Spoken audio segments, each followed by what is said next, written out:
بسم الله الرحمن الرحيم الحمد لله رب العالمين الصلاة والسلام على رسول الله وعلى آله وأصحابه وسلم. Assalamu alaikum. Welcome to our next session of Quran Circles.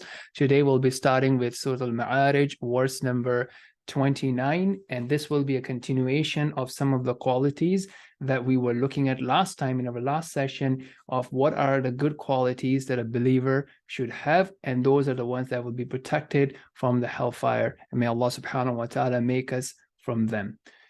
So let's begin. أعوذ بالله من الشيطان الرجيم والذين هم لفروجهم حافظون إلا على أزواجهم أو ما ملكت أيمانهم فإنهم غير ملومين فمن ابتغى وراء ذلك فأولئك هم العادون والذين هم لأماناتهم وعهدهم راعون والذين هم بشهاداتهم قائمون والذين هم على صلاتهم يحافظون. So let's take a look at these qualities that are mentioned in these verses. So the first one from our today's session, obviously we had a few that were mentioned in last time. So now here it's talking about protecting one's private parts and protecting one's honor from that perspective, and that these people are the ones that will actually protect their private parts and only engage in acts of intimacy that Allah subhanahu wa ta'ala has allowed. And that is one of the great fitna of today, right? The fahsha, the attraction, the showing off is really spread around compared to how it used to be 10 years ago, right? Now you cannot scroll on your phone, go on social media, go on any places, even on YouTube. It is something that you will be bombarded with. So how does one protect their sight, their gaze, and how does one keep their thinking pure and to avoid the means that leads to the greater harms, right? So that's something that's a big thing. So if we are worried about how come I don't have focus in my salah and I don't feel the sweetness of iman, that's one of the easiest thing to check. What am I consuming from my sight? So may Allah protect us from this, but that's one of the biggest things that are out there, and that becomes the source of many other bad habits and bad deeds. May Allah protect us. So for the people who go beyond that, right? So it's not that any of that is impermissible, like just like any other need that human beings have, the need to eat, right? There are things that you can eat that are halal, and there are things that are haram, right? The story of Adam alayhi salam, in which when he was put in paradise with his wife, our father and our mother, they were allowed to have everything that they can have, right? Now the issue was that only certain things were prohibited. Only certain things were prohibited to them. But shaitan, what he does is he takes your focus from the vastness of halal to the restriction of haram. So he narrows it down. He puts it again and again in your mind that, oh, try this, go for this, and so on and so forth, and you will love it, or you can quit later, just try it once. And all those things are false promises of shaitan, like similar to how he made false promises to our father and our mother in the Jannah. So whoever goes beyond what Allah has made permissible, so you can satisfy yourself with the halal, the permissible limitations of Allah subhanahu wa ta'ala, or you can just keep wanting more and more and more. So whoever goes beyond that, then Allah subhanahu wa ta'ala is calling them that they are the transgressors. And now that's up to us, that do we want to be from the transgressors, or do we want to satisfy ourselves and be content with what is halal and what is lawful? Moving on, in verse number 32, Allah subhanahu wa ta'ala mentions a second quality here from our session today, and that is about that they are careful and they fulfill their trust and their covenants. And this is really a big deal as well, like what kind of identity we want to have as a Muslim man or as a Muslim woman, right? And this is something really big deal, like, from small things like not showing up on time. Right? So you have a meeting that you have committed to, it's a very culturally acceptable thing to be late to meetings. Rather, our culture is that we would prefer to make those who show up on time, so we prefer to make them wait so that we can wait for other people who are late. Sometimes we say, oh, what would they think about it? They will feel disrespected. So we can't start the dinner before they come in. We cannot start the speech before they come in. Well, what about those people who have actually showed up on time? Shouldn't you be showing respect to those who show up on time instead of worrying about not showing respect to those who are not coming on time? It is something we need to think about. And another pet peeve of mine is like, even from a masajid perspective, it should delay the salah, just so that, some speakers going over time, right? And now we are going to go and delay the salah, right? Things like that, right? What kind of quality that we want to have, right? Are we committed? So if we are saying that, meeting is going to start at this time, dinner is going to start at this time, event is going to start at this time, do we want to have a standard of meeting it, or it doesn't matter, that it just starts small, right? That's how you develop your identity, that yes, I'm going to say at 9 p.m., but we'll start at 10 p.m., right? And that creates this whole culture. So that's just a simple example. Obviously, bigger things are, commitment at work, your work commitments, commitment as a volunteer. So you are committing as volunteer, but then, you're not doing your job because you think, oh, it's just volunteering roles. It's okay for me to slack and not show up and not fulfill my commitment, and so on and so forth. So having a higher level of standard, performing your actions with ihsan, with higher level standards, whether it is voluntary, whether it is your paid job, whether it is your contract, whether it is to your clients, to your customers, whether it is you offering a service, running an event, running a masjid, so on and so forth. So these are some of the things for us to reflect on. Verse number 33 talks about shahada, right? When you are testifying, when you are making a claim, or when you are making a shahada about, your belief in Allah subhanahu wa ta'ala, or any other sort of testimony that you are giving, you are firm and honest in your word has a weight. Your word should not be taken lightly. If you give a word, it should mean something. And then Allah subhanahu wa ta'ala wraps it up in verse number 34 with, again, those are who are, protecting and guarding their salah, right? So that's their identity. Salah is part of their life. It's part of their structure. It's not something extra that they do.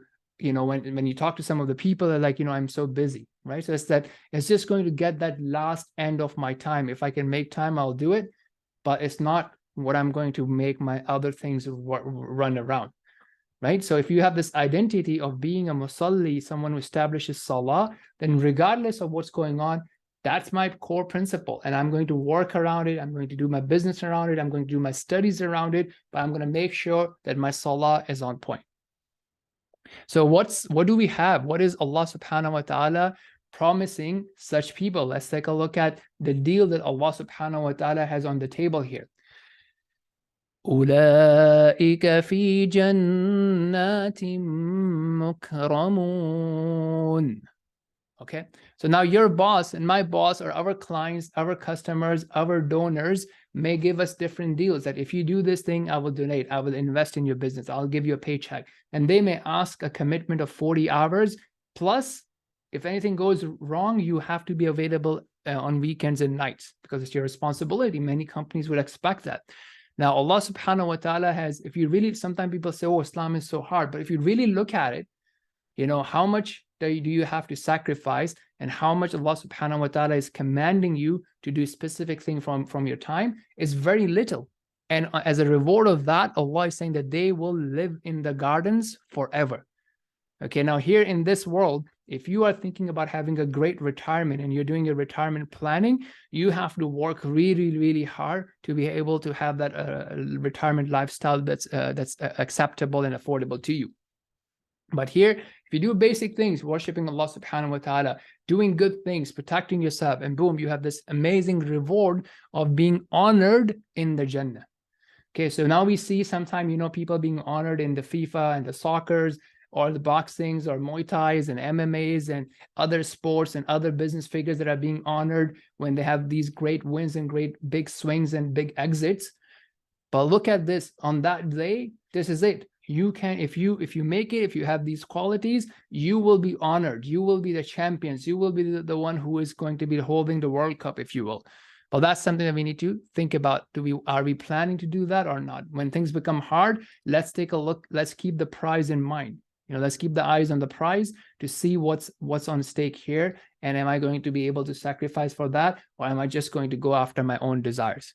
And then Allah subhanahu wa ta'ala says in verse number 36 and onwards, فَمَا لِلَّذِينَ كَفَرُوا قِبَلَكَ مُهْطِعِينَ عَنِ الْيَمِينِ وَعَنِ الشِّمَالِ عِزِينَ أَيَطْمَعُ كُلُّ امْرِئٍ مِّنْهُمْ أَن يُدْخَلَ جَنَّةَ نَعِيمٍ كَلَّا إِنَّا خَلَقْنَاهُم مِّمَّا يَعْلَمُونَ فلا أقسم برب المشارق والمغارب إنا لقادرون على أن نبدل خيرا منهم وما نحن بمسبوقين فذرهم يخوضوا ويلعبوا حتى يلاقوا يومهم الذي يوعدون يوم يخرجون من الأجداث صراعا كأنهم إلى نصب يوفضون خاشعة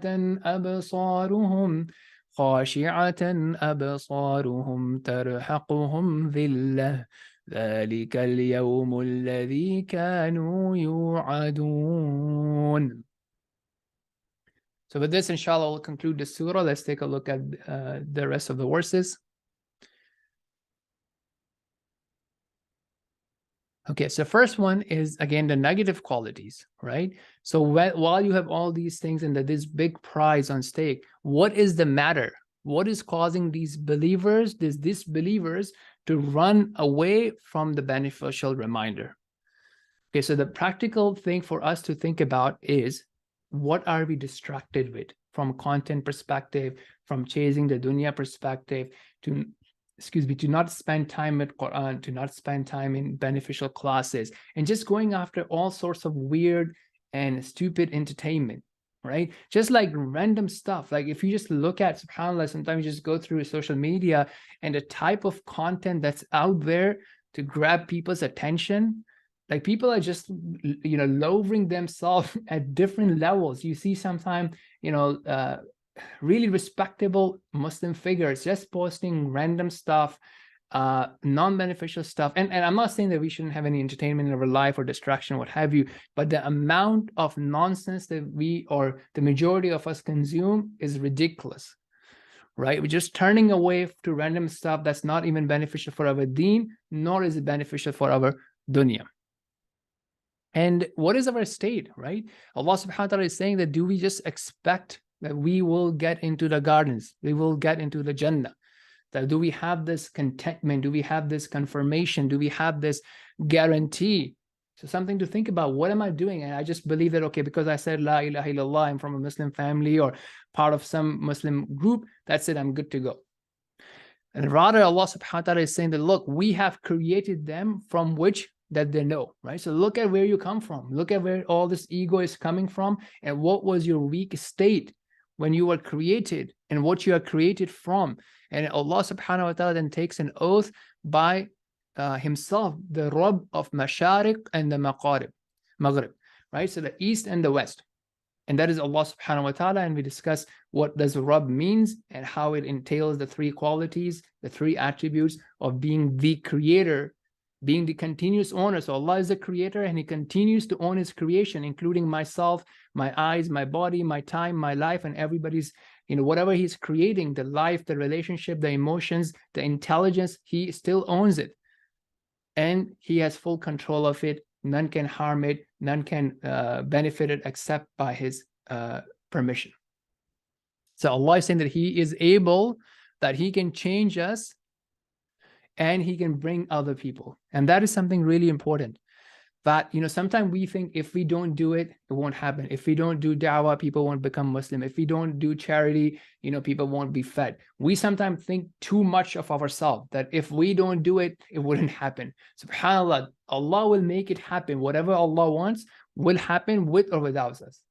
The question is, what do we want to do? What impact we want to try to leave and bring about in this world, and that Allah subhanahu wa ta'ala uses us to bring that impact, compared to someone else doing it.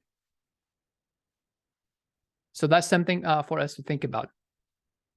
So then Allah says in verse number 42, so leave them, okay, to just play around, just to fool around, just to stay in that state of heedlessness until this day that they have been promised will come, and then they will be coming out, racing out on that day, racing to an idol. So that will be the situation. People will be coming out on that day of judgment, as it has been described in many other places, you know, crazily running, not knowing what's going on in a different states. And it mentions in verse number 44 that they will be humbled, their eyes will be downcasted in shame, they'll be humiliated, and that is the day that they have been promised. So as we were looking at it before, ulaika fi jannatin mukramun, right? So people who are honored in the paradise, that's one option. We can be from those winners, or we can be from these losers who will be totally humiliated and totally humble. So that's how this surah wraps up. It mentions some of the great qualities.